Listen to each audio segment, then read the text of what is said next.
Every business wants good customer reviews. Every customer wants a good experience. So what happens when both sides click? Or in some cases, when they don't? From Yelp and Entrepreneur Media, this is Behind the Review. Behind the review, dig deeper too. Behind the review, get all the news. Food, flowers, fixing, make business boom. Behind the review, dig deeper too. I'm Emily Washkovic, Yelp's small business expert. Every episode, I pick one review on Yelp and talk to the entrepreneur and the reviewer about the story and business lessons behind their interactions. Let's see what's behind this week's review. Brad is a really master negotiator, and part of that, I think, is his ability to interact both with his client as well as the agent on the other side of a transaction to learn about crucial components, like what do both sides need for a win. Because of that, he knows what to ask for or not in the negotiation process. Yelp reviewer Karin wanted to sell her house, and anyone who's ever signed a mortgage or sold a home knows it's a terribly complicated process that usually involves multiple people, a lawyer or two, and possibly hundreds of thousands of dollars. Karin knew quite a few realtors in her Seattle neighborhood, so she had her pick. She chose Brad Davis of Just Real Seattle and Keller Williams as her listing agent.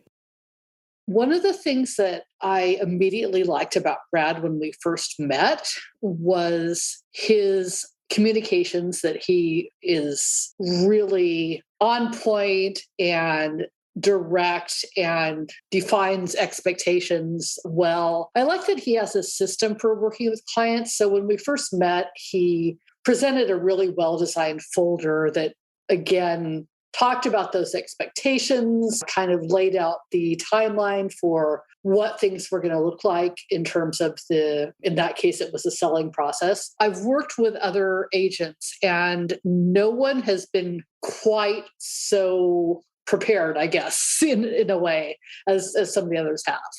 I've spoken to many reviewers over the years, and when it comes to working with small businesses, almost every one of them mentioned communications of some kind. It's a recurring theme and crucial to any business, small or large. But I think what Karin is really getting at are Brad's relationship building skills, and part of that involves the way he communicates with his clients. Before we get ahead of ourselves, though, let's listen to Karin's review.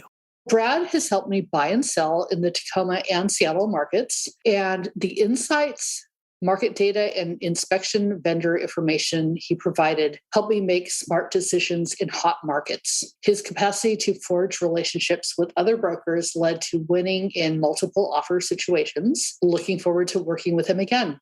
Brad Davis started his real estate career almost as a side hustle while working as the director of communications for a chamber of commerce. After 4 years of balancing the two jobs, they had both grown to the point where he had to make a choice between them. So those two things were really at odds after 4 years. And so I ended up going with my own baby, being my own boss and entrepreneur. And I honestly, in terms of entrepreneurial gigs, I don't think you can find anything more exciting and dynamic than real estate. I know dynamic is probably a very overused word, but really, you're constantly on a moving target of changes, whether it's lending guidelines or contractual changes, market changes. So it's always kind of being a student of the practice, which I find very exciting and fulfilling because it's always different. My why I got into the business had to do with my own personal experience trying to find a reasonable agent when I was purchasing my first home. And I found that actually oddly challenging. And after that experience, I thought to myself, I think I could probably do this better. And it turns out I can. So many businesses are created out of an identified need in a market. And it's the people who are always looking at the next evolution, even beyond what they brought to the table initially, that make the most successful small business owners, like Brad. Even with the advent of online MLS search engines, the best real estate deals are built on personal relationships. And Karin cited Brad's ability to forge great relationships in her review. I love that we're talking about relationships because this is such a huge topic right now in real estate, especially with tech disruption, because there really is a distinction between transactional business and my type of business, which is relational business. You can go through a transaction and you do that probably daily when you purchase something, probably even blindly, just through like your Apple Pay or what have you. And it's one and done, and there's really not much to it. And it's probably, in oftentimes, not a very memorable experience. When it comes to real estate, it is such a personal endeavor on the residential side. You're talking about someone's home, someone's sanctuary, someone's safe space. This is what we all kind of want. It's the American dream, right? Having your own domain and being the master of it. People ask me my typical client looks like. Well, it looks like kind of everyone, right? I have clients of all different faiths and ethnicities and sexual orientations, and it's about meeting people where they're at. There are a lot of opinions and research about relationship building, and while they're usually talking about romantic couples, most of the advice carries into personal and professional relationships as well. Brad practices one of the most important skills in successful relationships, and it's something that any small business owner can use. It's about listening to what's important to them. So for every client, whether they're on the buy or sell side, I have an upfront initial consultation. On the buy side, it's usually just a single initial consultation. On the sell side, it's usually like a part 1 and 2. And the reason for that on the sell side is I need to know the property first and also the clients so that I can do some research and come back, because the expectation of a seller is always, first and foremost, they want to know, what's my home worth? If I'm just meeting them and the property for the first time, well, I need to get to know the property first. I think a really underrated soft skill in terms of real estate is really it's listening.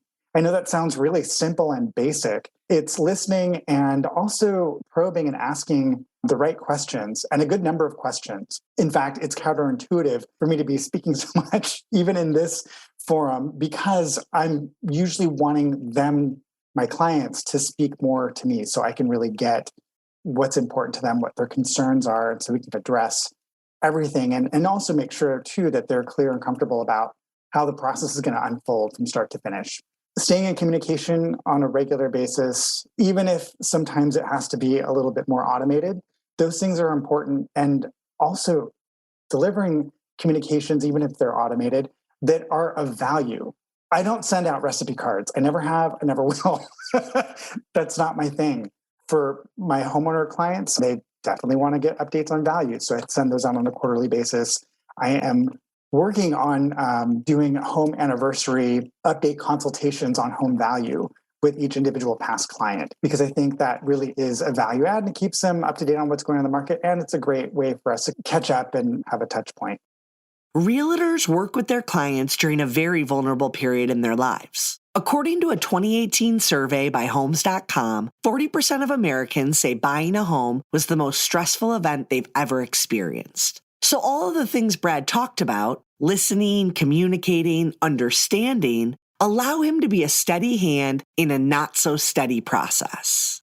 Buying and selling real estate can be an extremely stressful process. At this point, I've been through the process enough times that there's not a lot that's terribly new, but it's really, really important. And I would say the first time I dealt with Brad, it actually wasn't selling a property. I know that, for instance, when I was looking in one market, he's very good at gently educating the buyer, myself in this scenario, when a specific property might not be the right one. It's more of a suggestion, but it's specific enough that it comes through. And I really, really have appreciated that not only does he get excited about properties with me, but that he's also just very pragmatic in terms of looking at, does this fit your needs? On top of, is this just a good property? Because a good property could be good for anyone, but it could be bad for that individual. So he, more than a lot of agents that I've chatted with, really, really listens to the must-haves and the must-not-haves and considers that when he's guiding me, and I'm sure other clients as well, about how to make a decision that is in the 6 or 7 figures. It's not a type of decision that you want to take lightly.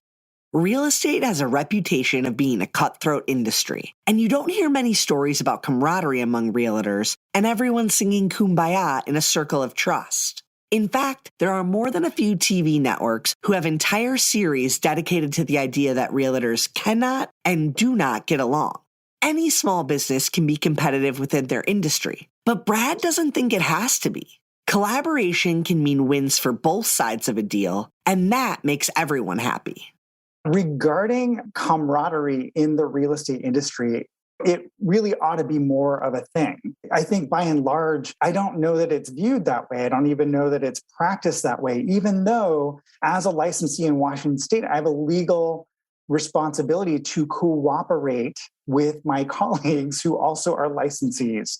And it is really important. In fact, I think that makes for the best negotiations. I think when clients hear negotiation, they're thinking of some really like tenacious shark who's just out for blood and just out for the kill and out for the win. And that is not a negotiation. A negotiation actually is relationship building with a colleague. And it's about really understanding them, how they operate. It's kind of the old expression, you get more bees with honey.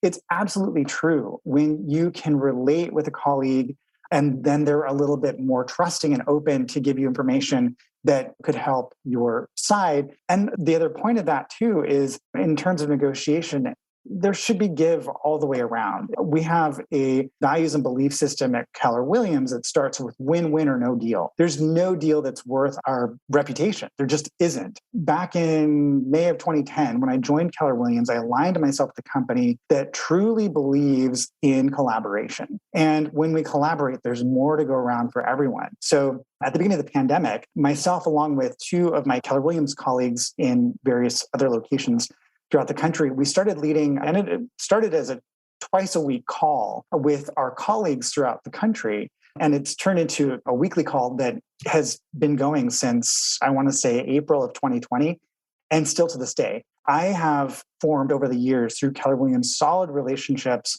with colleagues in other market areas who I feel can be, in many ways, an extension of my own practice. So for example, Karin, she was looking in Portland and in Hood River, and I connected her with a colleague that I trust could deliver her the same level of experience and expertise that she had with me. And she enjoyed that. And I think she even mentioned that in her interview. We collaborate, we all win. And it's really coming from a mindset of abundance. While we may be in somewhat competition for business, I know that my book of business that I've grown over the last 18 years, it continues to support me and help me thrive as a practitioner. And I'm not worried about someone nabbing clients, so to speak.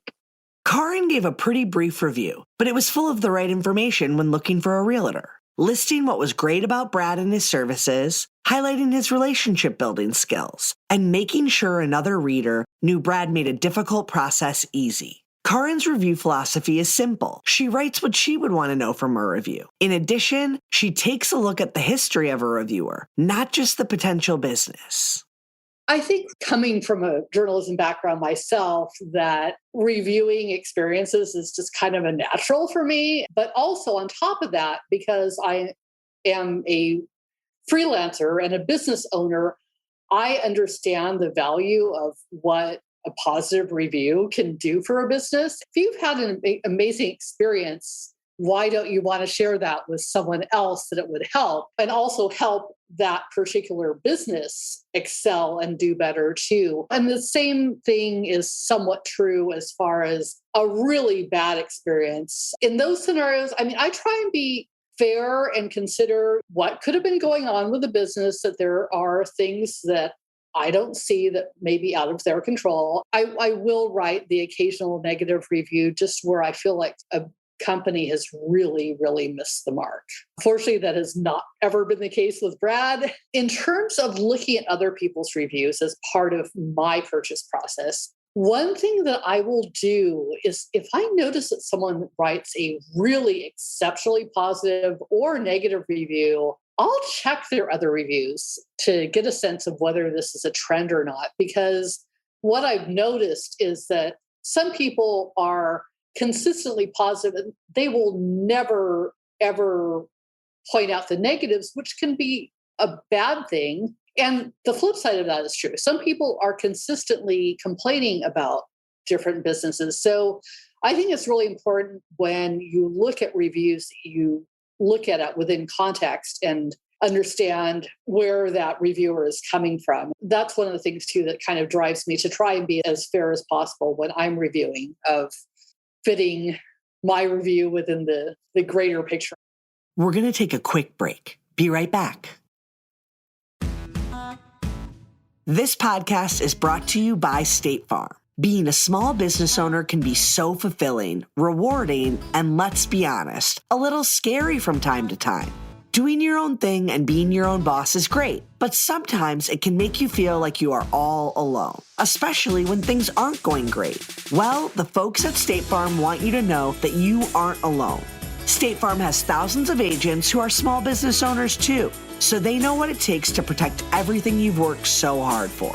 State Farm has an assortment of insurance policies for small businesses that can be tailored to your needs. So whether you're a hairstylist, an electrician, or a florist, State Farm agents are ready to help. Learn more and find an agent today at statefarm.com/small business. Again, that's statefarm.com/small business. Like a good neighbor, State Farm is there. There's one thing that seems to elude most of us, and especially small business owners: work-life balance. And maybe for many, it doesn't exist. But even though, and maybe especially because, your small business is such a personal endeavor, you should take time away from it occasionally. Sometimes life will force you to take time off, as it did for Brad recently. And it's in those instances that you need to have a good backup plan in place. Having a work-life balance in real estate is really, really tricky. Wow. In fact, I'm just going to go for the jugular and talk about a really critical time in my own life personally that has recently transpired. That was my husband and I bringing my mom, who was at the end of her 7.25-year stage 4 lung cancer journey, into our home for end-of-life care. And that was just a couple months ago. Then she passed in late October. For me, during that time, I didn't take on a lot. And the expectations I set were having an outgoing autoresponder on my email, having a voicemail, not getting terribly detailed about what I had going on, just that I, had a matter close to my heart that was taking precedent right now. And it may be that they may have to speak with a colleague. And I had actually no less than probably 8 people in my office backing me up during that time. That's kind of more on the extreme side of things. And it also punctuates that we all do have like real life lives, right? Even us real estate brokers, we actually do have families and loved ones and have desires outside of just the workplace. I do try to set the expectation that I don't generally take non-urgent calls after 6 p.m. Generally, I try as best I can not to work on Sunday. And I think a lot of people do understand and respect that we should at least have one day off a week, if not 2, ideally. I also want to do for myself a better job of prioritizing my off time, because when I'm refreshed, I'm going to show up that much better and in spades for my clients. And ideally cultivate more advocates like Karin. It's so humbling to get that kind of feedback, or to have a client set up an opportunity like this, to be able to bring my best self to the table, to be a great facilitator of a transaction, to be the top-notch relational broker that I know I can be. It really does require having some type of balance between my work and what have you. Although a lot of things happen and occur outside of typical hours, because that's when most clients are available, evenings and weekends. I definitely accommodate that within reason. Most of the time, customers and clients will understand that life happens, and we all need to take care of family members. It's crucial to communicate that with your customers and let your clients know they're in good hands, even if they aren't yours. On the rare occasions when he won't be available for a bit, say for a few days because he is traveling or whatever, he really not just realtors, but in business owners across the board has been better than anyone in terms of communicating what's happening, how long he's not going to be available, who's going to be backing him up in his absence, and for what types of scenarios as well. So, for instance, if someone is just looking or they're already in the escrow process or whatever, he'll leave an outgoing message saying, so and so is going to be handling this element in my absence. Please contact them. Here's their contact information, and kind of go down the list of possible scenarios that people might face. While it sometimes seems small business owners are out to sea on their own, that doesn't have to be the case. When you build a network of other local business owners through communication and collaboration, you can develop all kinds of partnerships that could improve your own business. It's always a good idea to learn from each other's mistakes, support other businesses through cross-marketing, and bounce ideas off each other. And that concludes our episode. Be sure to subscribe so you get new episodes every Thursday. I hope you enjoyed it and were able to take a thing or two away to implement in your own life. Whether it's a new idea that you can bring back to your business or a fresh perspective on how to be a positive influence as a consumer, we share these stories to inspire and create more meaningful connections in your local community. For more information about today's business or to connect with me, check out the show notes. Behind the review, dig deeper too. Behind the review, get all the news. Food, flowers, fixing, make business boom. Behind the review, dig deeper too. This episode featured conversations with Brad Davis, a real estate agent in Seattle, as well as Karin J., a reviewer living on the West Coast. Special thanks to Holly Hanchy, who helped write this episode. To learn more about the story, check out the blog post. And don't forget to subscribe so you get an alert each Thursday when a new episode comes out. To claim your own Yelp business page and start engaging with consumers, visit business.yelp.com. And for those listeners who might want to try Yelp ads, we have a special offer. Use code BTRPOD300 to get started today. That's BTRPOD300 to get started today. And a $300 upfront credit will be applied instantly. Charges apply once credit is used. Cannot be combined with other offers. Any unused credit expires 90 days from date of acceptance. Eligible businesses only. Subject to Yelp's master advertising terms. Our theme song is performed by Allie Schwartz and produced by Robbie G. of Messerol Sound. The show was produced and edited by Entrepreneur Media.